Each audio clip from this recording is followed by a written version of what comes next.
बिस्मिल्लाहिर्रहमानिर्रहीम। अस्सलामुअलैकुम dear students, I am Mudassar Ali Sharif. Students, chemistry second year chapter number 22 और हमने टॉपिक स्टार्ट किया था पेट्रोकेमिकल्स। डियर स्टूडेंट्स, हमने पेट्रोकेमिकल की डेफिनेशन, इंट्रोडक्शन और इनसे हासिल होने वाले कुछ इम्पॉर्टेंट कंपाउंड्स को डिस्कस किया। आज हम पेट्रोकेमिकल्स को ही फर्दर कंटिन्यू करेंगे in the form of refining of petroleum, यानी पेट्रोलियम को रिफाइन कैसे किया जाता है और रिफाइनिंग के बाद इसमें से जो डिफरेंट कंपाउंड्स, फ्रैक्शंस हासिल होती हैं, कुछ उनकी कैरेक्टरिस्टिक्स और उनके यूजेस को डिस्कस करेंगे। यानी आज का हमारा टॉपिक है about the refining of petroleum. तो आइए स्टार्ट करते हैं आज का टॉपिक।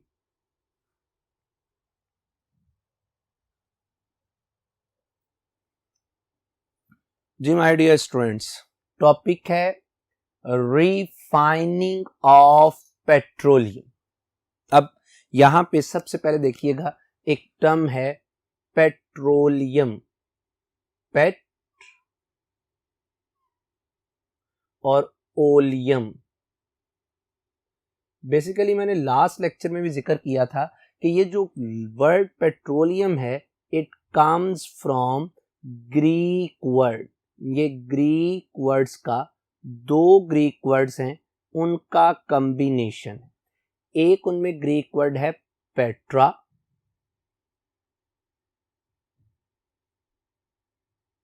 और दूसरा है उसमें ओलियम। एक है पेट्रा और दूसरा है उसमें ओलियम। पेट्रा का मतलब आपको पता है, Petra means rock. Petra means rock and oleum means oil. तो इसका मतलब यह हुआ कि पेट्रोलियम का माना बना रॉक ऑयल, यानी ऐसा ऑयल जो रॉक से हासिल होता है। याद रखिएगा, पेट्रोलियम को ही हम मिनरल ऑयल भी कहते हैं, पेट्रोलियम को ही हम क्रूड ऑयल का नाम भी दे सकते हैं। बहरहाल ये बात थी पेट्रोलियम की। पेट्रोलियम से पहले एक टर्म लिखी है रिफाइनिंग। रिफाइनिंग यानी रिफाइन करना, साफ करना।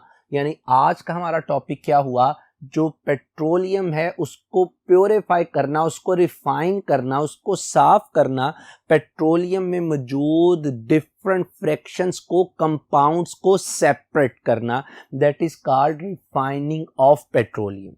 जिस इंडस्ट्री में पेट्रोलियम को रिफाइन किया जाता है उसे ऑयल रिफाइनरी कहा जाता है, और जिस प्रोसेस से पेट्रोलियम को रिफाइन किया जाता है, यानी इसमें मौजूद डिफरेंट कंपोनेंट्स को, फ्रैक्शंस को सेपरेट किया जाता है, that process is called refining of petroleum.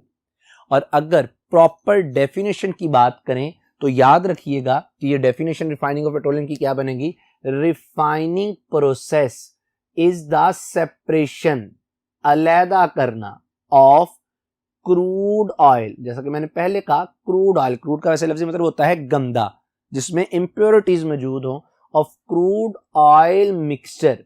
यानी इसका मतलब है कि जो क्रूड ऑयल है, पेट्रोलियम है, वो एक कंपोनेंट, इसमें डिफरेंट कंपोनेंट्स है, फ्रैक्शन है। तो मैंने क्या लिखा, crude oil mixture into various useful products. तो एक ऐसा प्रोसेस जिसमें क्रूड ऑयल जो कि मिक्सचर है डिफरेंट फ्रैक्शंस का, पेट्रोलियम ऑयल, आप उसको सेपरेट करते हैं into useful different products, that process is called refining of petroleum. My dear students, बुनियादी तौर पे जब आप क्रूड ऑयल को एक्सट्रैक्ट करते हैं रॉक से, यानी पेट्रोलियम को एक्सट्रैक्ट करते हैं, तो इस क्रूड ऑयल के अंदर डिफरेंट चीजें मौजूद होती हैं, डिफरेंट प्रोडक्ट्स। हम इंशाल्लाह डिटेल से भी पढ़ेंगे। कुछ मेन बातें मैं लिखने लगा हूं कि ये जो आप क्रूड ऑयल जब रॉक से एक्सट्रैक्ट करते हैं तो इसके अंदर मौजूद होते हैं डिफरेंट हाइड्रोकार्बन्स, जिनमें शामिल है alkanes, aromatic compounds, cyclo alkanes, यानी इनमें अल्केन्स हो सकती है, स्ट्रेट चेन अल्केन्स हो सकते हैं, हाइड्रोकार्बन्स सॉरी अल्केन, इनमें हो सकते हैं aromatic, they may have cyclo alkanes, इनमें क्या मौजूद हो, cyclo alkanes.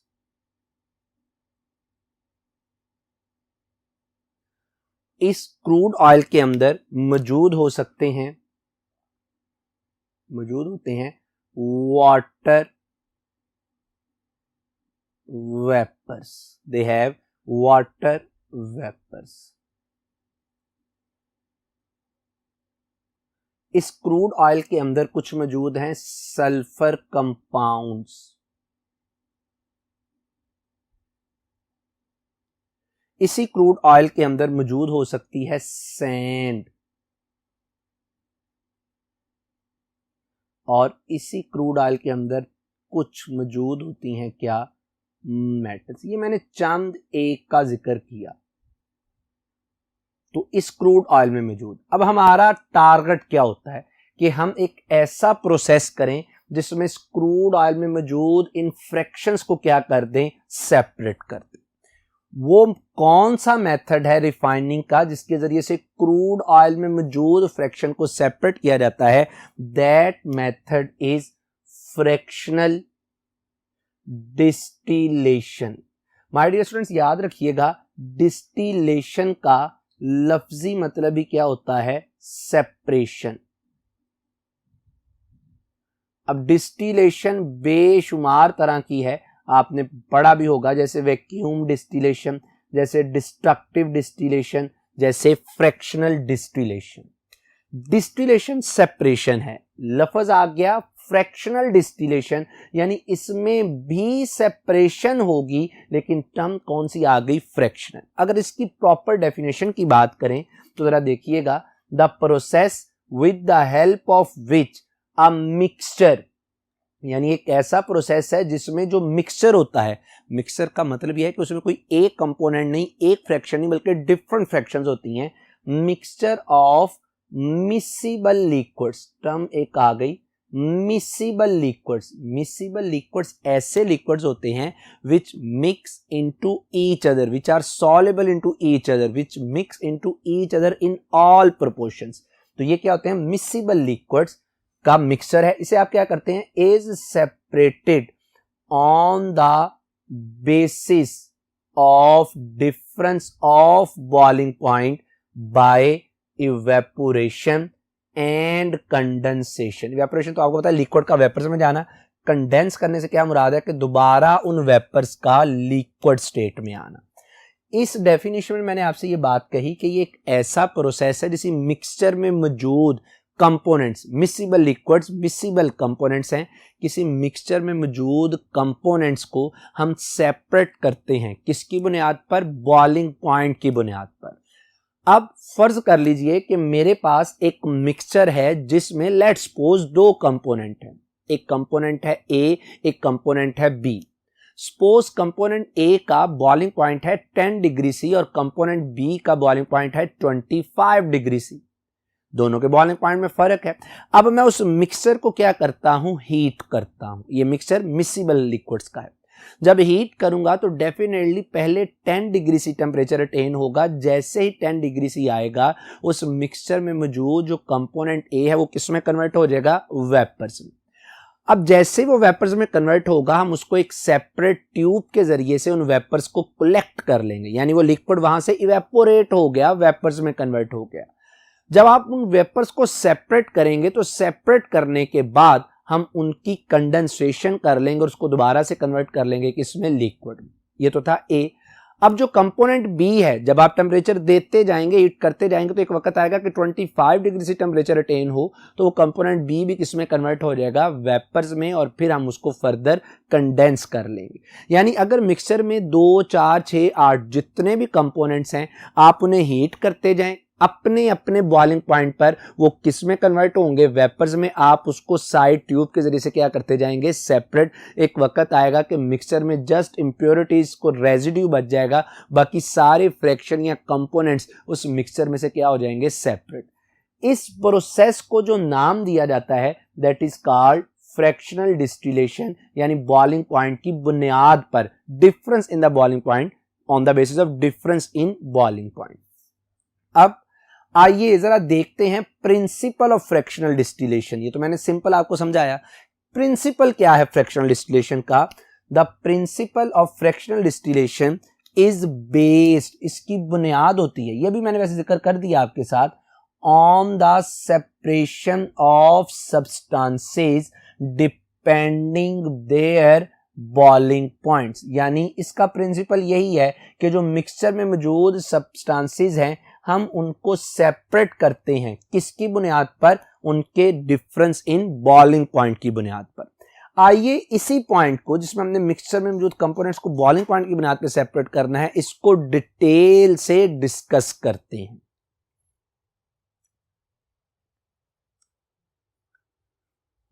Ji my dear students, मैंने डेफिनेशन कर दी। अब इसकी डिटेल पढ़ने से पहले ना एक बड़ा बेसिक सा शॉर्टकट है जो यकीनन आपने फर्स्ट ईयर में पढ़ा होगा।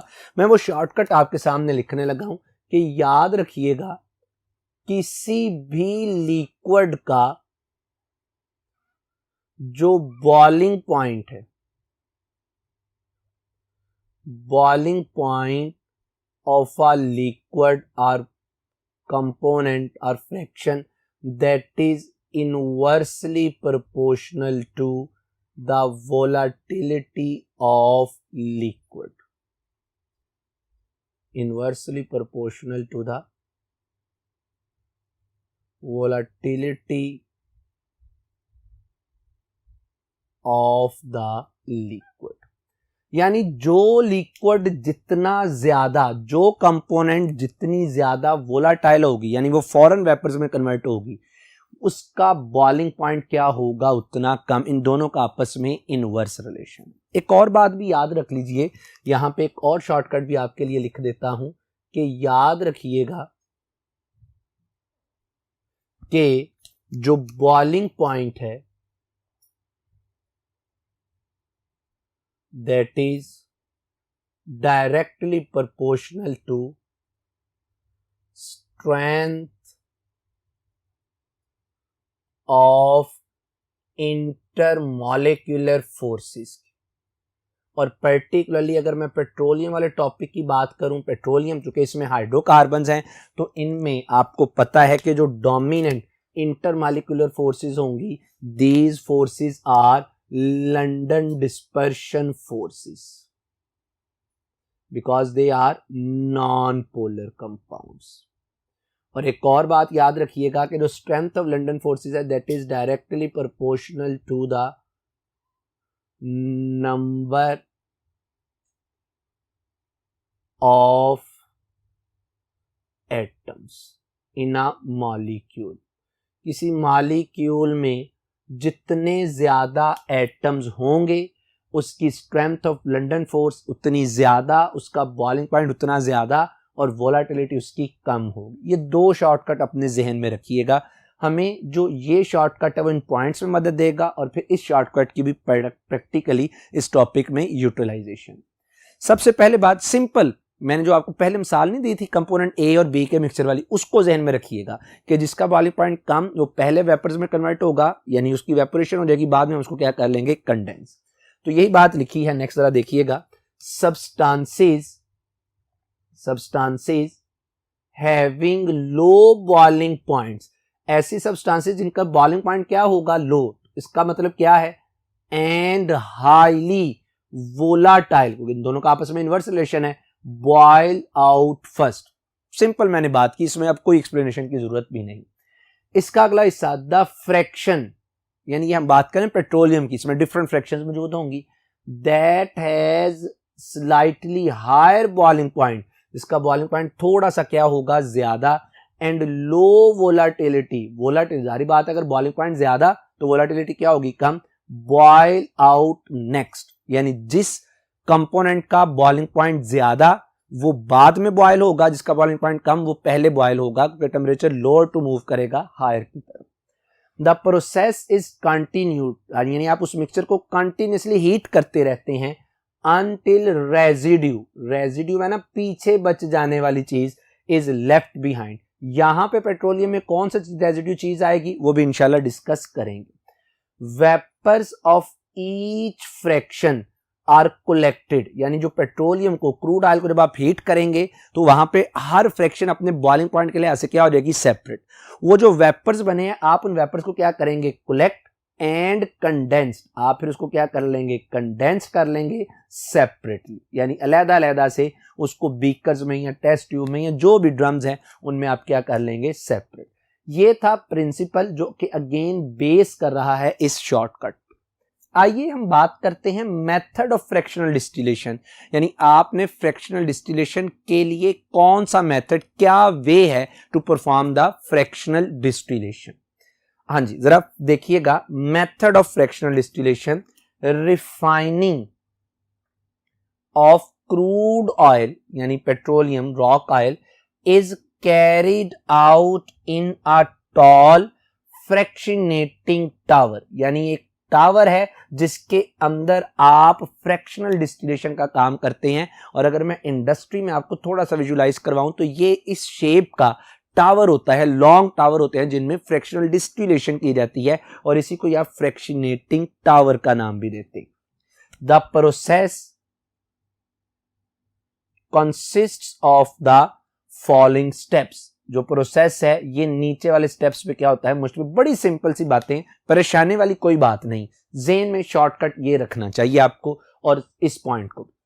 तो सबसे पहला क्या है जी कि crude oil is heated in a furnace, furnace आपको पता है भट्टी, क्रूड ऑयल जो है आपने उसको एक फर्नेस में हीट करना है अंडर हाई प्रेशर, बहुत ज्यादा हाई प्रेशर अप्लाई करने के बाद in the presence of 400 degree C, यानी आपने हाई प्रेशर करना है और टेम्परेचर मेंटेन करना है 400 डिग्री सी। अभी हम फ्रैक्शनेटिंग कॉलम में नहीं आए, एक सेपरेट फर्नेस है, जैसा कि आप देख सकते हैं इस फर्नेस में आपने अपने क्रूड ऑयल को 400 degree C at high pressure पे क्या करना है, हीट। अब होगा क्या, जरा गौर कीजिएगा जी स्टूडेंट्स। अब यानी वो आपने क्रूड ऑयल को फर्नेस में हीट कर दिया, अब पहला स्टेप आपका हो गया। अब आप क्या करेंगे, vapours are passed through a fractionating column from near to its bottom. ये मैं बात अभी क्लियर कर देता हूं, यानी फर्नेस से निकलेगा आपका क्रूड ऑयल, बॉटम वाली साइड से वो अपवर्ड क्या करेगा, rise. Hot vapours rise up in the column and gradually cool down and condense, यानी वो जो आपने फर्नेस में क्रूड ऑयल को हीट किया था ना, हीट करने पे क्या होगा कि उसमें मौजूद जो डिफरेंट फ्रैक्शंस हैं वो अपने अपने बॉइलिंग पॉइंट पे किस में कन्वर्ट हो जाएंगी, वेपर्स में। जैसे ही वो कॉलम के अंदर जाएंगी, मैं अभी आपके सामने डिस्कस करूंगा, हमने डिफरेंट आउटलेट्स दिए हैं, डिफरेंट ओपनिंग्स दी हैं, वो उन ओपनिंग के जरिए से क्या होते जाएंगे, separate. Vapours having high boiling point that is 350 to 400 degree C condense first, ये बात जरा समझने वाली, यानी पहले नो डाउट के बॉयल ये एंड पर होंगे, लेकिन कंडेंसेशन उन फ्रैक्शंस की सबसे पहले होगी जिनका बॉइलिंग पॉइंट हाई है। भाई क्यों, इसका मतलब है कि अगर उनका बॉइलिंग पॉइंट हाई था तो उनमें इंटरमोलेक्युलर फोर्सेस की स्ट्रेंथ क्या थी, ज्यादा, और यकीनन ये वही फ्रैक्शंस होगी जिनमें एटम्स की तादाद ज्यादा, क्योंकि एटम की तादाद ज्यादा होने से स्ट्रेंथ ऑफ इंटरमोलेक्युलर फोर्सेस ज्यादा होंगी, जिसकी वजह से बॉइलिंग पॉइंट क्या होगा, ज्यादा। एंड पे ये बॉयल होंगे लेकिन कंडेंस पहले होंगे, इसका मतलब है कि अगर ये बॉयल ज्यादा टेम्परेचर पर हुए तो इनमें लिक्विड फॉर्म में फोर्सेस क्या थी, ज्यादा। जैसे वेपर्स में जाएंगे आप थोड़ा सा भी टेम्परेचर डिक्रीज करेंगे तो ये दोबारा चाहेंगे कि ये लिक्विड में आ जाए, क्योंकि इनके अंदर फोर्सेस क्या होती हैं, स्ट्रॉन्ग, यानी ये पहले क्या हो जाएंगे, कंडेंस। ये बात थी उन फ्रैक्शंस की जिनका बॉइलिंग पॉइंट क्या है, ज्यादा। लेकिन vapours having lower and medium boiling point fractions rise upwards in the tower and condensed gradually with respect to their boiling points at different levels. यानी इसमें मैंने क्या कहा कि जिन फ्रैक्शंस का बॉइलिंग पॉइंट कम है वो अपने अपने बॉइलिंग पॉइंट के लिहाज से बॉयल होंगी और फिर किसमें कन्वर्ट होंगी, वेपर्स में, और बाद में हम उन्हें क्या कर लेंगे, condense upon cooling. In this way crude oil is separated into 6 hydrocarbon fractions. तो क्रूड ऑयल में जो 6 हाइड्रोकार्बन्स हैं वो क्या हो जाएंगी, सेपरेट हो जाएंगी. माय डियर स्टूडेंट्स, यहां पे दो बातें क्लियर होगी कि हाई बॉइलिंग पॉइंट वाली जो फ्रैक्शन है वो एंड पे बॉयल होगी, कंडेंस फर्स्ट होगी due to greater intermolecular forces. लेकिन ऐसी फ्रैक्शन जिसका बॉइलिंग पॉइंट कम है वो बॉयल तो पहले होगी लेकिन कंडेंस लेट होगी क्योंकि उसकी लिक्विफाई होने की सलाहियत क्या होगी, कम. एक बात. एक और चीज आप गौर करें, मैं यहां पे ये नहीं कह रहा कि boiling point of liquid, boiling point of compound. मैं हर दफा टर्म क्या यूज कर रहा हूं, बॉइलिंग पॉइंट ऑफ फ्रैक्शन. किसी भी कहीं पे भी देख लें, मैंने कहीं पे भी एक इंडिविजुअल कंपाउंड की बात नहीं की, मैंने हमेशा बात की है किसकी, फ्रैक्शन की.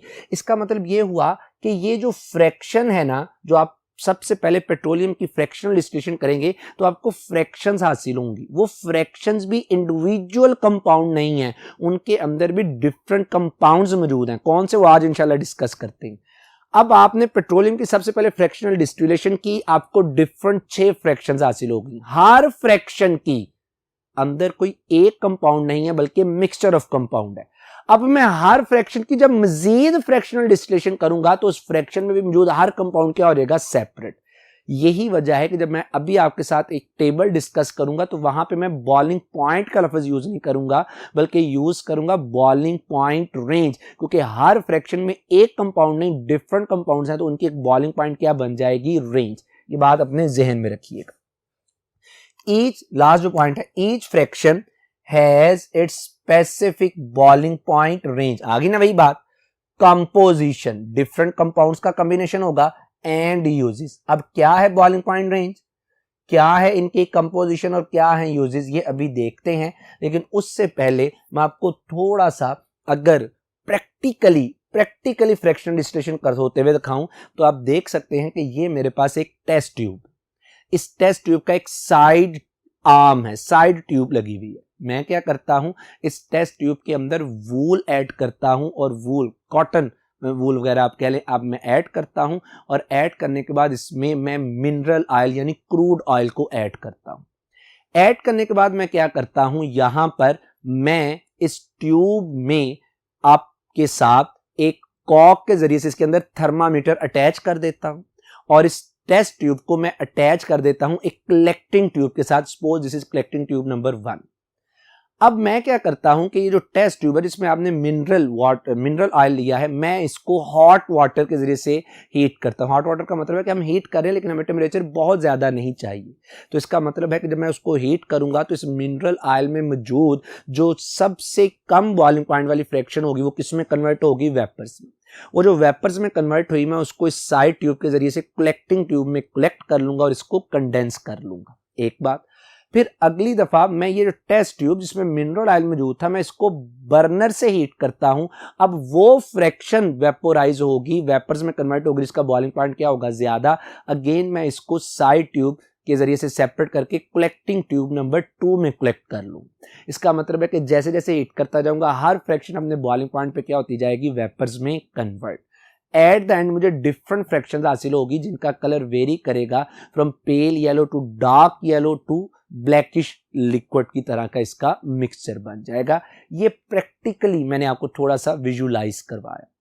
और अगर मैं हमारी किताब पे जो डायग्राम बनी है मैं उसकी बात करूं तो आप देख सकते हैं कि इसमें बुनियादी तौर पे एक चीज मिसिंग थी, फर्नेस. कि सबसे पहले हम एक फर्नेस लेते हैं जिसमें 400 डिग्री सी टेम्परेचर मेंटेन करते हैं और जो पेट्रोलियम फ्रैक्शन है वो अपने अपने बॉइलिंग पॉइंट पर पर्टिकुलर टेम्परेचर पर वेपर्स में कन्वर्ट हो जाती हैं. और ये एक फ्रैक्शनेटिंग कॉलम है जिसमें वो कंडेंस होती जाती हैं. आप देख सकते हैं कि इस कॉलम में मैंने कुछ ओपनिंग दी हैं. इन ओपनिंग के जरिए से मैंने मेंशन भी कर दिया है हम डिफरेंट फ्रैक्शंस को, गैस ऑयल को, गैसोलीन को, नेफ्था को क्या करते हैं, सेपरेट.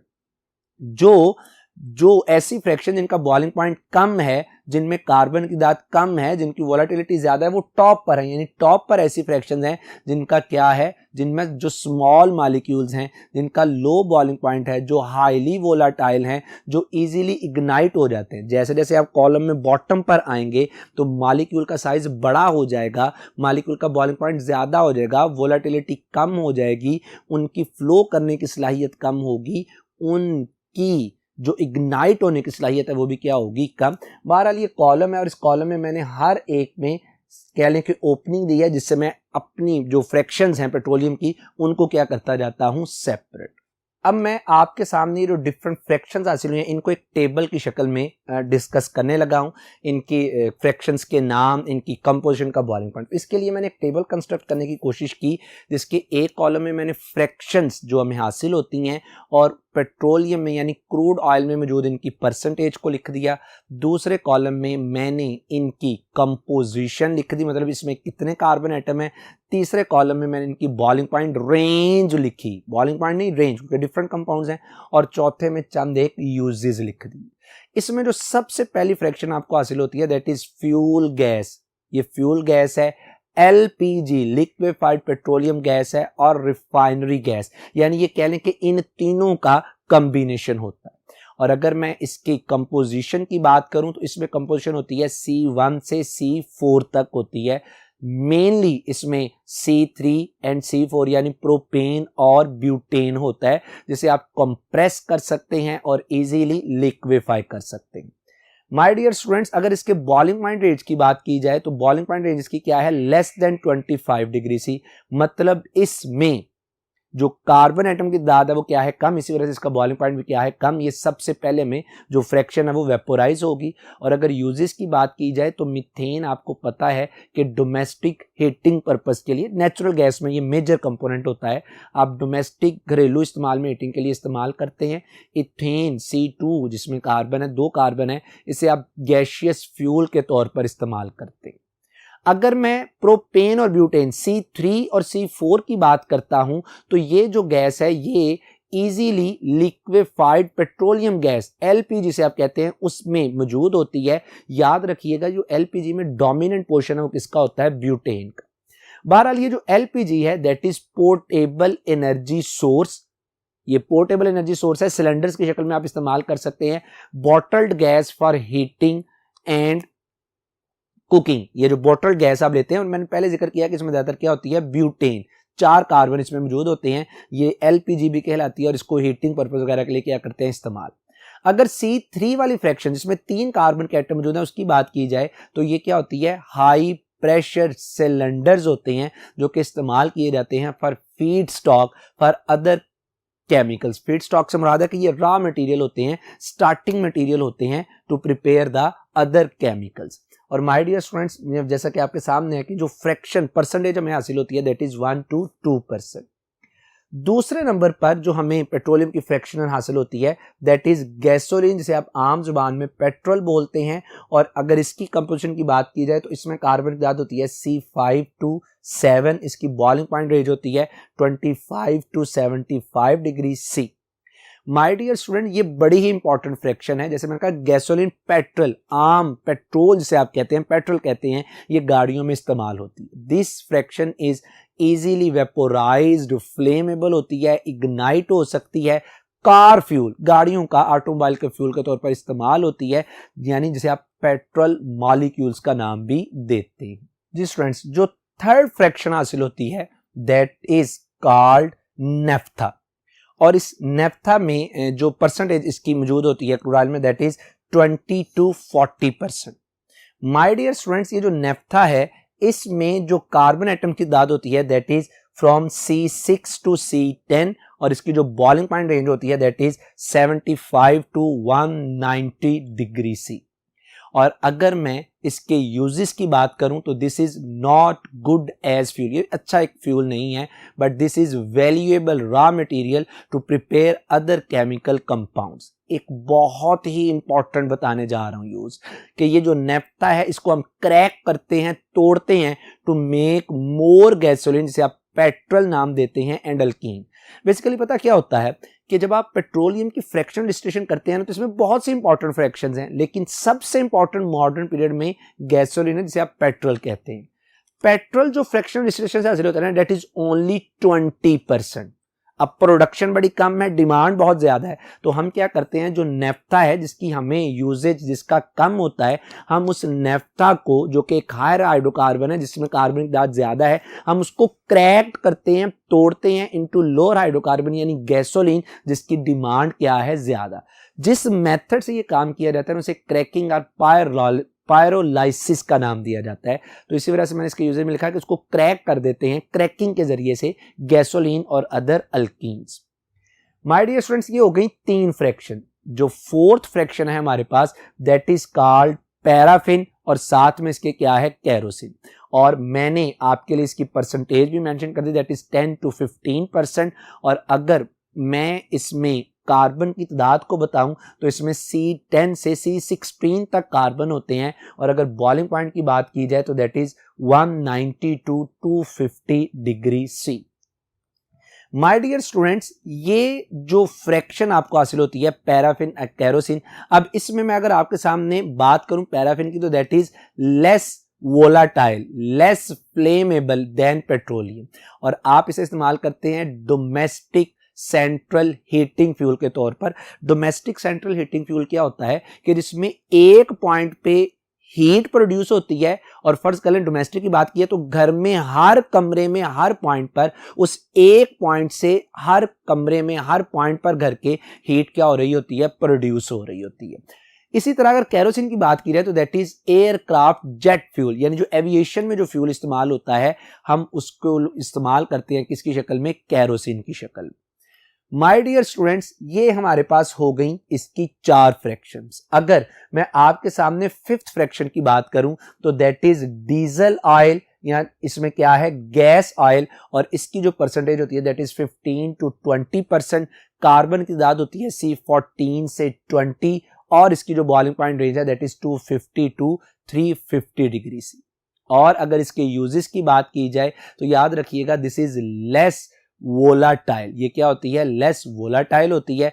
डीजल फ्यूल होता है फॉर सम कार्स, कुछ डीजल इंजन भी होते हैं, कार्स, हॉलेज ट्रक्स, यानी ये बड़े बड़े ट्रक्स होते हैं उनमें इस्तेमाल होती है, ट्रेन्स में ये इस्तेमाल होती है।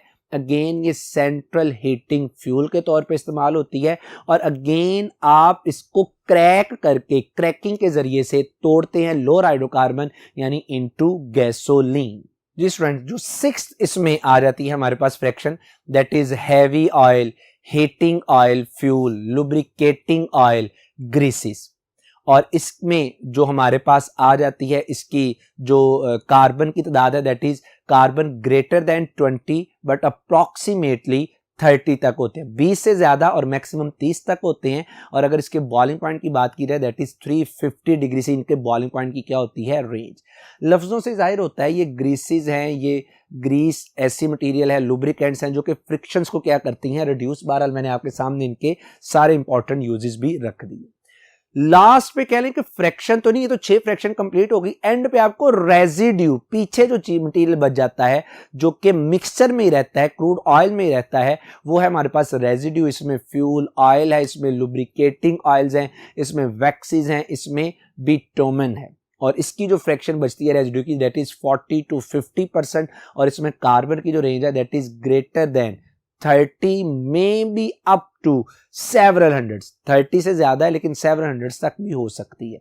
और माय डियर स्टूडेंट्स, इसका जो यूजेस है हमारे पास वो लो मेल्टिंग सॉलिड है। ये जो लो मेल्टिंग सॉलिड है वैक्सीज के तौर पे इस्तेमाल होता है। ये रोड्स बनाने में, जिसे आप आम तौर पर शायद लुक का कहते हैं, रोड्स बनाने में भी इसका क्या होता है, इस्तेमाल होता है। रूफिंग, छतों में भी इसका क्या है, बहुत ज़्यादा इस्तेमाल। बहरहाल जो भी हैं कॉमन यूजेस हैं वो मैंने आपके सामने ये रख दिए। तो माय डियर स्टूडेंट्स, आज का हमारा ये टॉपिक यहीं पे कंप्लीट होता है। उम्मीद है कि आपको आज की बातें क्लियर हुई होंगी।